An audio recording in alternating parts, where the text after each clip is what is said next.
Alors nous sommes arrivés Dav Kaf Dalet de Nida, Dav Kaf Dalet pour le Shabbat 18 Heshvan. On est arrivé à la 13e ligne. 13e ligne, donc Kaf Dalet Itmar. La Gemara enseigne Hamapelet mi shepanao musmasim. Si une femme avorte un bébé donc dont le visage est un peu écrasé, mais il est encore reconnaissable. Rabbi Yohanan Amad Emot Mea. C'est-à-dire, selon Rabbi Yohanan, c'est un enfant, donc la femme elle est Tmea, comme une place qu'on appelle Tumat Leda, comme si qu'elle a accouché. Un vrai enfant. Reish Lakish Amar Emot Tehora. Reish Lakish dit non. Dans ce cas-là, que le visage il est un peu écrasé, eh bien, ça ne s'appelle pas un accouchement, donc elle n'est pas Tmea, Meshum Leda, Meshum accouchement. Ça ne s'appelle pas un enfant. Alors, il était Rabbi Yohanan et Sharish. Vient Rabbi Yohanan, il objecte contre Reish Lakish. Il lui dit, nous on a vu, dans la Braïta c'est marqué, si une femme avorte une main ou un pied, avec les 5 doigts, avec tout ce qu'il faut, on a dit là-bas, la mère, elle est mea comme si c'est un véritable accouchement. On ne dit pas peut-être que ça vient d'un corps gouf atom, c'est-à-dire un corps, une sorte de boule de viande, il n'y a rien du tout, et ce n'est pas un bébé, et donc elle ne devrait pas être tmea, elle devrait être tehora. On ne dit pas ça. Alors il lui dit, Rabbi Yohanan, si toi tu dis que Behemet, même quelqu'un qui a le visage écrasé un petit peu, il est tahor, ce n'est pas un enfant. Alors il fallait dire, on ne craint pas que cette main ou ce pied provienne d'un corps fermé, ou même d'un bébé qui a le visage écrasé, puisque selon toi c'est tahor. On dit, on ne craint pas, pourquoi on n'a pas marqué? Amal à papi. Il vient à papi et répond. Il dit, tu as raison. Si le bébé il a le visage un peu écrasé et qui est encore reconnaissable, c'est un véritable accouchement ou un avortement, c'est pareil. Donc la femme elle est tmea, meshum, tmea leda, donc comme une femme qui a accouché. Qui plierait befanav tuhot. C'est quand la mahlok entre Rabbi Yohanan et Shaki, c'est quand le visage il est totalement écrasé, on ne reconnaît rien. Et c'est le contraire qu'on a dit. C'est-à-dire, dans ce cas-là, Rabbi Yohanan amad et mot tehora. Donc c'est Rabbi Yohanan qui dit que dans ce cas-là, la mère elle est tahor, et Reish Lakish, il dit que la mère elle est tamée, parce que pour lui, Reish Lakish, même si on ne reconnaît pas le visage, eh bien c'est quand même un enfant. Alors on m'a dit, et pourquoi alors Rabbi Reish Lakish ne peut pas poser la même question que Rabbi Yohanan lui a objecté? Il peut lui dire, si tu dis tahora, il fallait marquer aussi qu'on ne dit pas que cette main ou ce pied proviennent d'un corps fermé, ou de quelqu'un qui a le visage écrasé, il fallait le dire. Alors la Gemara dit non, ça c'est pas une question. Pourquoi? Parce que Rabbi Yohanan il peut te répondre. Pour lui, que ce soit un corps goufatum, c'est-à-dire il n'y a pas de, c'est une boule de chair, ou un bébé qui a le visage totalement écrasé, c'est exactement la même chose. Donc ça ne pas la peine de marquer deux choses, c'est pareil. Il a une main et des pieds. Non, justement, nous on a dit qu'il a une main. Voilà. Non, mais quand on dit il y a une main qui est sortie, on ne dit pas peut-être que la main elle provient d'un corps comme ça. On dit qu'une femme ça provient d'un bébé. La femme elle est tabée. L'Agmara raconte Bnei Rabbi Hiya Nafir de Kadiata. Les enfants de Rabbi Hiya, ils sont allés dans un village. Quand ils sont revenus chez leur père. Alors, Amalaim, il leur a dit, leur père, est-ce que vous avez eu une question, halakha, on vous a posé quoi que ce soit? Amrolo, ils lui ont dit, ouais. Et on est venu, il y a une femme qui a posé une question qu'elle a avorté un bébé avec le visage totalement écrasé. Et on lui a dit qu'elle est un accouchement, comme un véritable accouchement, comme la vie de Reish Lakish. Amalahem, il leur a dit, Rabbi Hiya, leur père, c'est où veteharu mashetmetem. Retournez là-bas. Et dites-leur que le contraire, elle est tahor cette femme, elle n'est pas tmea. Pourquoi? Parce que vous pensez, quand vous avez dit qu'elle est tmea à cause d'accouchement, c'est parce que vous l'êtes mahmir sur elle. Le contraire, et on dit au contraire, vous n'êtes pas en train d'être mahmir, parce que chez la femme qui accouche, on sait qu'elle a une semaine pour un garçon, une semaine d'impureté, après il y a 33 jours, même si elle saigne, c'est tahor. Et là, vous êtes en train de lui donner donc des jours de tahor. Alors qu'en vérité, non. Donc il faut retourner, rectifier votre décision. Itma, la Gemara enseigne. Hamapelet briya shishla shne gabim ushne shidraot. Si une femme avorte un bébé qui a 2 dos et 2 colonnes vertébrales, Amarav, Ba'isha et Novlad. Si c'est une femme qui avorte comme ça s'appelle pas un bébé, donc la femme n'est pas comme un accouchement. Bébéma, si maintenant c'est le cas d'un animal qui on trouve dans son ventre, quand on fait l'achat d'un animal, quelque chose comme ça, avec 2 dos et 2 colonnes, on n'a pas le droit de le manger. Ça s'appelle pas, nous on sait que quand on trouve un bébé dans le ventre de sa mère, on a le droit de le manger. Mais là, c'est pas un bébé, donc on ne mange pas. Ça c'est Rav. Shmuel, il dit, Ama, Be'isha, Vlad. Si c'est donc une femme qui a avorté un bébé pareil, c'est un enfant, et donc la femme elle est Tme'a, Meshom Nida. Babehema, Mota, Ba'achila. Et quand on trouve ça dans un animal, eh bien on peut le manger comme un vrai fœtus qu'on trouve dans le ventre de sa mère, donc de l'animal. Alors viens là, moi, essayer de comprendre. C'est quoi la marloque dans Torah et Shmuel? Pourquoi un il dit c'est un sourd, l'autre il dit... Enfin, un il dit que c'est pas un enfant, l'autre il dit c'est un enfant. Alors il dit là, Rav Hanin bar Abba. Ils sont horkim sur l'idée de Rav Hanin bar Abba. Qu'est-ce qu'il a dit? Il dit, Rav Hanin bar Abba, Hashesura.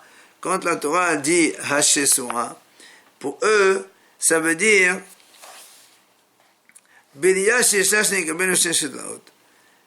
et donc, c'est ça, c'est une créature qui a 2 dos et 2 colonnes. Et donc, Rav Amar, Rav il dit comme ça, c'est-à-dire une créature de cette façon, ça n'existe pas. Alors pourquoi alors la Torah l'écrit? C'est-à-dire si on trouve ça dans le ventre de sa mère, c'est là où la Torah l'a dit, donc Hachem l'a dit, Moshe, c'est assourd de la manger. C'est pour ça que Rav il a dit, on ne mange pas. Alors Shmuel dit, non, pas du tout. Une créature comme ça peut exister dans le monde. Et lorsque, et quand la Torah a dit à Moshe, voilà, c'est assourd de manger, et ça c'est quand il est né comme ça, c'est-à-dire il est sorti comme cela, assourd. Aval, mais si on le trouve dans le ventre de sa mère, il n'y a pas de problème, c'est comme un autre bébé qu'on trouve dans le ventre de sa mère après avoir fait la shraïta. Shadia, on a le droit de manger cela. Des siamois. Hein? Des siamois. Il est? Des siamois. Ah, il n'y a pas marqué siamois ici, c'est 2 dos et 2, il n'y a pas de tête. Et alors vient Rav Shimi, il objecte contre Rav. Il lui dit, Rabbi Hanina ben Tegnosomer, il a dit Rabbi Hanina. En parlant des Kohanim, en parlant des animaux qu'on offre en sacrifice, si on a un animal qui a 2 dos et 2 colonnes, pas sous la avoda. Tu n'as pas le droit de l'amener en tant que korban sur le mesbeh. Il n'est pas sous. Sous-entendu quoi? Mais pour le manger, c'est permis. Alma, des haye. Donc tu vois bien, il est viable. Alors comment toi tu as dit que ça n'existe pas, hein?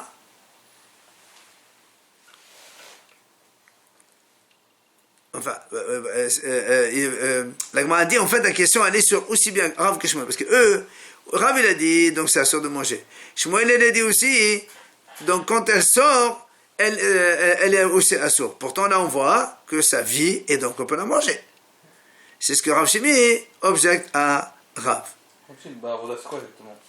On ne peut pas l'amener au sacrifice. Amalé, Shimi, il dit comme ça, toi, Shimi, tu parles. Parce qu'on dit que c'est son petit-fils. Rav Shimi, c'est le petit-fils de Rav, puisque c'est le fils de Hiya. Il lui dit,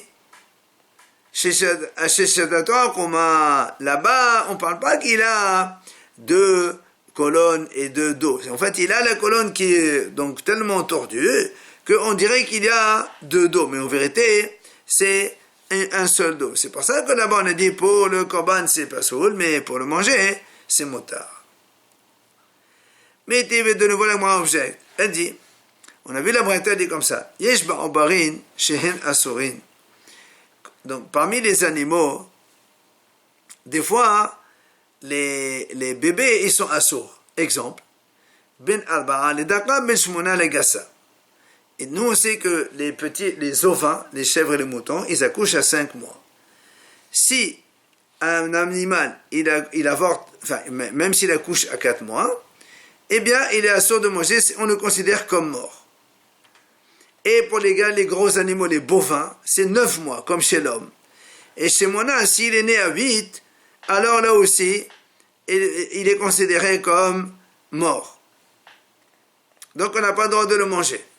Et maintenant le matin, assaut. En deçà de cela, moins de 4 mois et moins de 8 mois, c'est aussi assaut. Non, c'est pas Kosheken. Chez l'homme, dans la Gemara, à 8 mois, il est considéré comme mort, et à 7 mois, il est viable. Il y a ça, et la Braïta continue là-bas, à l'exclusion, mais celui qui a 2 dos et 2 colonnes. Alors, il m'a dit que ça veut dire ça. Mais il y a ça. C'est quoi l'exception de celui qui a. L'exception de quoi? N'est-ce pas que celui-là, nous on a dit, ceux-là quand ils sortent, ils sont donc assourds. Mais si on les trouve dans le ventre de leur mère, moins de 4 mois, moins de 9 mois, c'est mon temps de les manger. Mais quand on dit à l'exception de celui qui a 2 dos et 2 colonnes, celui-là, ça veut dire que même celui-là, tu le trouves dans le ventre de sa mère, ils sont assourds. Alors, question. Rav il répond, Ishmael aussi. Comment? Rav te répond comme ça, il te dit, c'est vrai. Benama les Daka. Quand donc chez les ovins à 4 mois il est né, ou Ben Shmonel Gassa, ou chez les bovins à 8 mois. Et moins que cela, assourd dans tous les cas. Donc on a dit que c'est assourd parce qu'ils sont considérés comme morts. Quand est-ce qu'on dit que c'est assourd? Quand ils sont sortis donc dans le monde, elle s'est avorté la maman. Ou elle s'est accouchée. Aval, Bemae et Moshale. Mais si c'est dans le ventre de sa mère, on y trouve cela, le moins de 4 mois et moins de 8 mois, il est moteur de le manger. Il y a ça, à l'exception, lui dit que même celui qui a 2 colonnes et 2 dos, celui-là, même dans le ventre de sa mère, on n'a pas le droit de manger. Voilà pourquoi Rav il a dit, c'est assaut. Ou Shmuel, mais c'est un Shmuel aussi, il te dit, moi aussi je réponds selon son argument. Qu'est-ce qu'il dit, Shmuel? Il te dit, donc à 4 mois ou à 8 mois pour les bovins, et moins que c'est 4 ou 8 mois, dans tous les cas c'est assaut, comme on a dit dans la Braïta. Et de quoi on dit assaut? On parle de qu'il n'a pas fini ses mois. Ça veut dire donc, comme on a dit, 4 mois, 8 mois. Avant Kalulu Hadasha. Mais s'il a fini ses mois, Mouta, il est permis il y a ça à l'exception. Mais celui qui a 2 dos et 2 colonnes, celui-là, même s'il a fini ses mois, il est sorti dans le monde, donc il est né. Celui-là, il est assourd. Mais Shmuel dit, mais si on le trouve dans le ventre de sa mère, comme il a dit Shmuel, c'est motard. Quand est-ce qu'il est assourd? Seulement quand il sort dehors. Tani Tana Kamed Rav.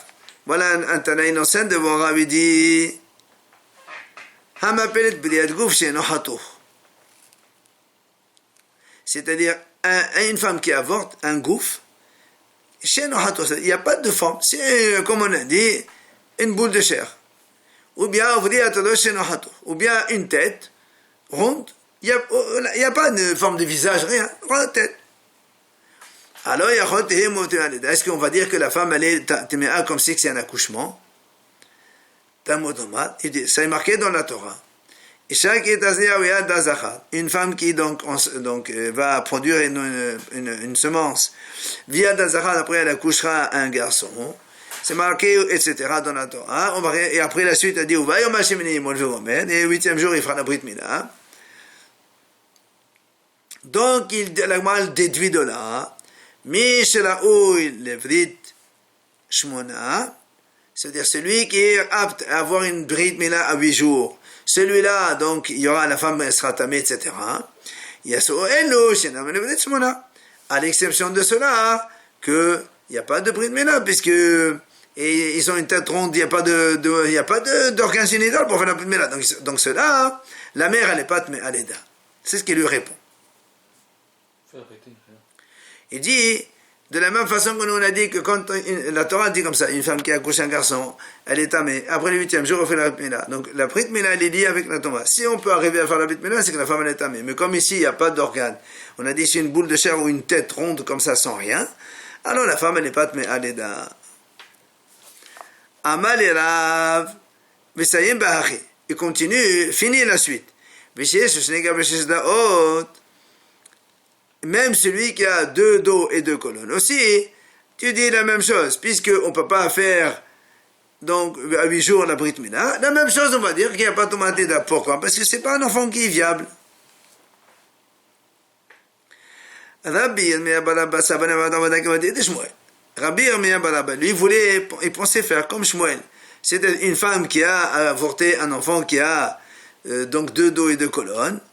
Alors, lui, il voulait faire comme Shmuel, comme quand elle est comme un vrai enfant. Amal et Ravuna, maïdatir. Pourquoi tu dis elle est comme ça? Parce que les Homna, tu vas te mahmir. Au contraire, Homna, tu es en train d'être miqil, pas mahmir. Pourquoi? Parce que, comme on a dit, si tu lui donnes une tomate à une femme qui a accouché, après les 7 jours, il va avoir 33 jours de sang pur. C'est quand elle saigne, elle est quand même pure. Et là, tu es en train de te miqil, parce que c'est pas un vrai enfant, ça, c'est pas un accouchement. Alors, il lui dit, Avid meha, kebateterab, il dit, fais comme Rav, au contraire, puisqu'on a la comme Rav dans les skis interdits, que ce soit miqil ou mahmir, c'est la même chose. Amar Rabba, viens, Rabba, il nous enseigne. Il dit, on sait nous que Isha, une femme, elle peut accoucher donc au 9e mois donc de grossesse, comme on le sait tous, et parfois, la femme elle accouche au 7e mois et l'enfant il est viable au 7e, à l'époque de la Gemara, même au 7e aussi. Alors la Gemara dit, nous on sait que les bovins, donc les vaches et les bœufs, etc., enfin les vaches, tout ce qui est gros animaux, ils enfantent aussi à 9 mois comme un homme. Alors il pose la question, est-ce que les animaux aussi, ils peuvent avoir, quand ils enfantent à 7 mois, est-ce que ça s'appelle un enfant viable ou est-ce que ce n'est pas viable et donc s'il n'est pas viable, on n'a pas le droit de manger puisqu'il est considéré comme un avorton? Madame Nahman Bar Yitzhak, il a dit, on a vu nous dans la Braïta, puisque nous on a dit tout à l'heure dans la Braïta, pour les bovins, à 8 mois, c'est pas bon. Et après on dit moins que ça, aussi c'est pas bon. Donc tu vois bien qu'il est marqué non. Maïla Wagasa, n'est-ce pas qu'on parle des bovins? Il dit non, là-bas, la hadaka. Là on parle donc des petits ovins, c'est-à-dire que on a dit pour les moutons, c'est 5 mois normalement, à 4 mois, c'est pas bon, et à 3 ou à 2, c'est pas bon non plus, mais pour les gassa, non. Alors il m'a dit, je comprends pas. Mais comment tu réponds comme ça? Et Amad Bishama Gassa, si tu me dis on parle des bovins, et c'est-à-dire, tu as besoin de m'enseigner. Pourquoi? Puisque nous, on sait que chez la femme, à 7 mois, c'est viable. Et donc, j'aurais pu penser que pour les animaux, c'est... Alors, tu me dis, donc, dans les gros animaux, puisqu'ils sont comme la femme. Alors, c'est pour ça que tu me dis, la bretelle est venue te dire, non, monsieur, attention, assour, c'est pas bon. Et là, mais si tu parles des ovins des petits animaux, c'est évident, est-ce que la Torah dit, l'animal il accouche donc à 5 mois, les petits ovins. Après l'agma dit à 4, donc c'est pas bon. Est-ce que tu me dis à 3 ça va être bon? Comment tu veux qu'un animal il accouche après 3 mois? C'est pas possible. Alors l'agma dit non, c'est-à-dire, non, j'aurais pu penser, quand il y a, comme chez la femme, normalement 9, tu enlèves 2 mois, c'est viable. Alors peut-être que c'est les moutons aussi, c'est pareil, normalement 5, tu enlèves 2 mois, il reste 3, c'est peut-être viable aussi.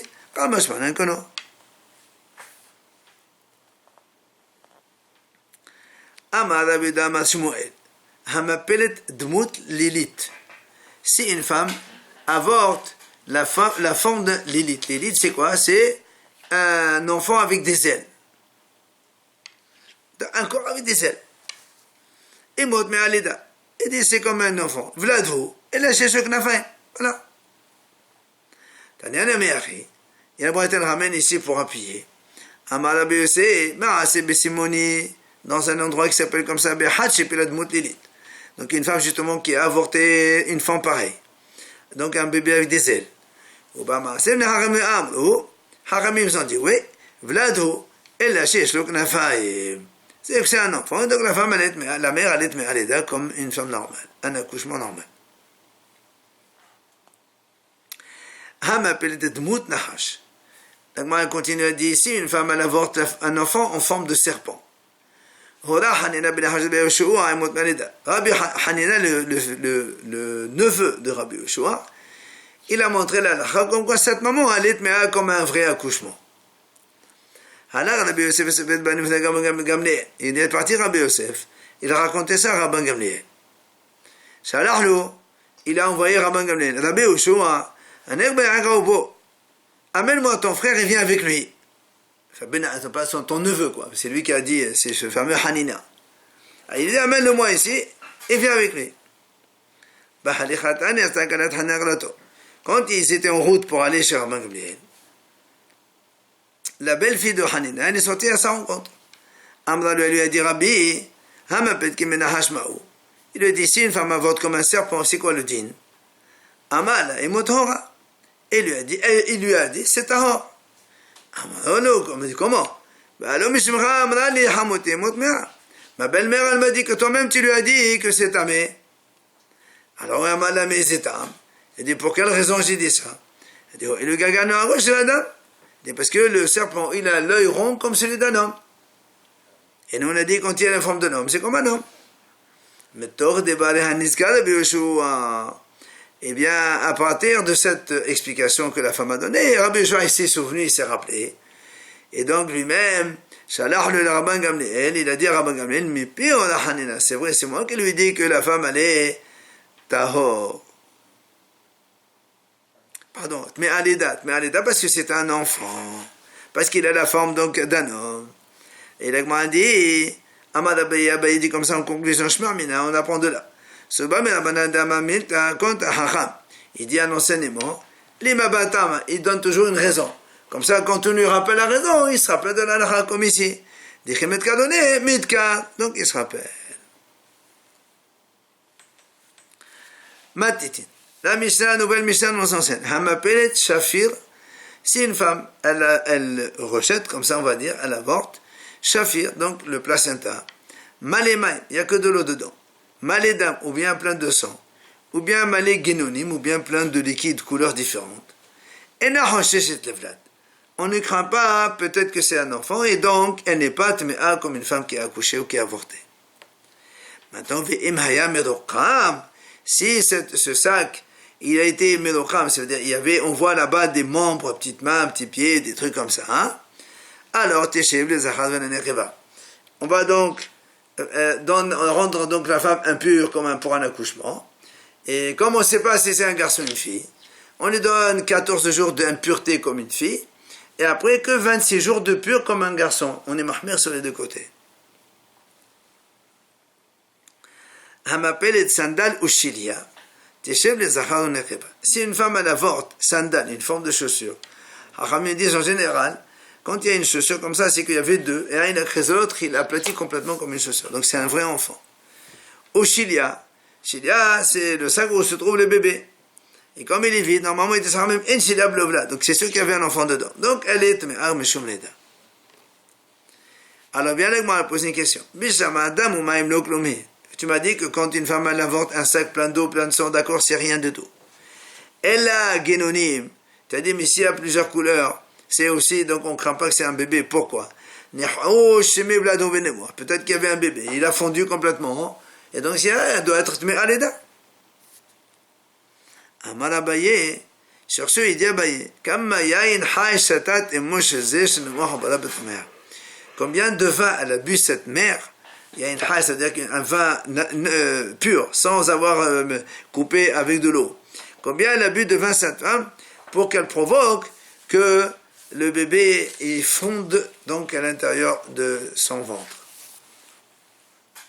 Rava Amar, Rava il a dit, pourquoi tu dis que que c'est un enfant. Malé, puisqu'il y a marqué malé, il est plein. Ce sac, il est plein de différentes couleurs. Si maintenant l'enfant, il était un enfant, après il a fondu, ça peut pas être plein, le sac il doit être moindre, puisque le volume d'un enfant, après quand il fond, c'est moindre. Le solide, il est plus volumineux que le liquide. Merci à Hassan.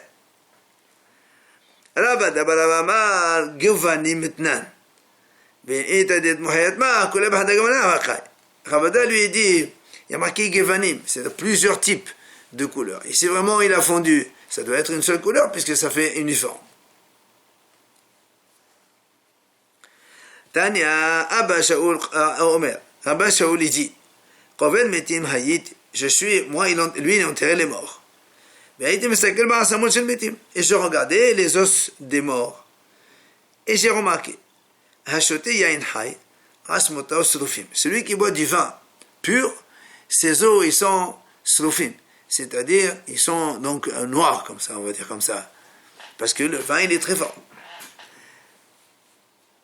Mazouk Asmota Sikhouyin. Quand il le coupe avec de l'eau, les os ils sont aussi noirs.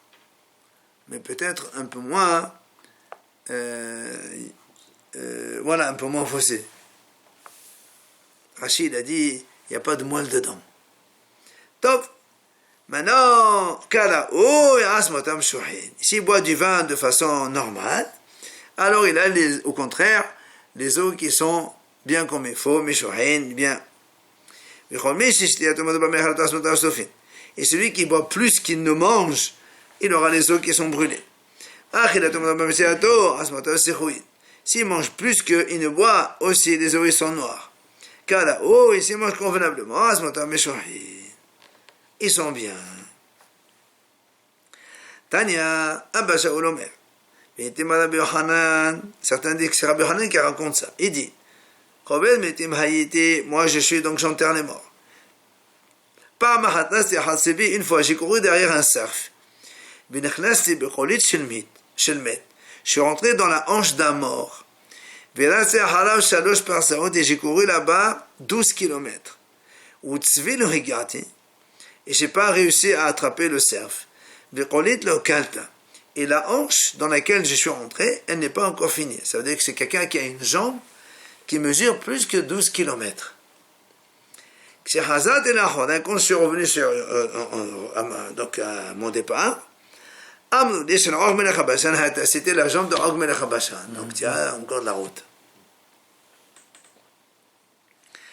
Tania, Abba Shaoul Omer, Abba Shaoul dit, Kovel Metim Hayiti, donc lui aussi il a enterré les morts. Une fois, j'étais dans une grotte et j'étais debout, et en fait c'était l'orifice d'un œil d'un mort. Ouais. Il était là-bas, il était enfoncé jusqu'à son nez. Donc toute sa taille, elle était dans le trou de l'œil de ce mort-là. Quand je suis revenu, on m'a dit que c'était l'œil de Avshalom. On dit qu'Avshalom était très beau. Alors il avait des yeux comme ça, parce qu'il désire, il avait... Top. Maintenant, l'Agma a dit, peut-être que tu vas dire Abba Shaoul Nana, ça va. Peut-être qu'il te dit, bon, lui il te dit, il était là-bas jusqu'à son nez, mais s'il est un nain, et s'il mesure 20-30 cm, ça va, c'est pas la fin du monde. Il te dit, non monsieur, Abba Shaoul, il était long, haut dans sa génération. Et, pas seulement haut, Rabbi Tarfon, Magyar et Tifo, il arrive à son épaule. Et Rabbi Tarfon lui-même, il était le plus grand de sa génération, Rabbi Meir, il arrivait à son épaule. Rabbi Meir, lui, il était le plus grand, et Rabbi, il est arrivé à son épaule. Rabbi, il était grand, et Rabbi Hiya, il arrive à son épaule. Rabbi Hiya, il était le plus grand de sa génération, et Rabbi, il est arrivé à son épaule. Rabbi, il était grand dans sa génération, et Rabbi Yuda, il est arrivé à son épaule. Et Rabbi Yuda aussi, il était grand, et Adada, c'était un chamash Haramim. Il arrivait à son épaule. Parce que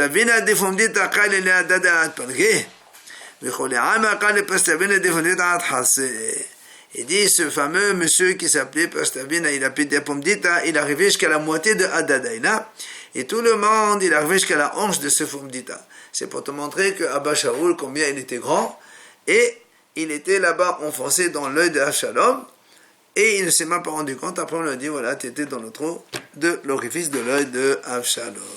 C'est-à-dire qu'il est tombé dessus, quoi. Il